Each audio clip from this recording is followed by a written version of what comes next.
Ang hypersomnia o sobra nga pagkatulog usa ka pathological nga condition diin ang pasyente mobati nga lisud nga mapabilin nga nagmata sa mga oras sa adlaw. Apan unsa ang mahimong hinungdan sa pagkatulog ug maadlaw?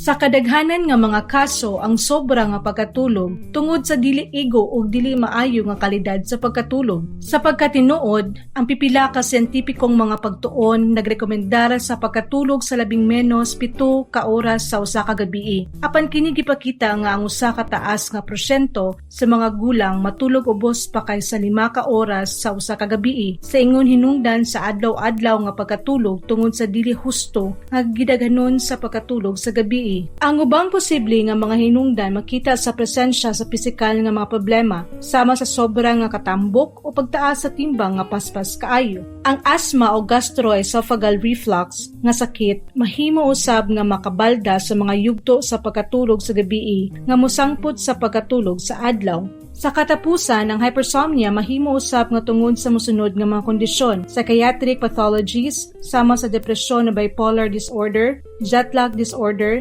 hypercapnia, kadaot sa mga tissue sa utok, ikaduha sa hypoxia, diabetes mellitus, or narcolepsy. Pinaagi sa pagila sa husto nga hinungdan sa espesyalista nga doktor, posible nga gamiton ang husto nga pagtambal aron mawagtang ang sobra nga pagkatulog sa adlaw. Sa among website www.medfor.care makita nimo ang daghang uban pang sulod ug mga panabot. Umari o bisitaha kami. Magkita ta sa Med4Care.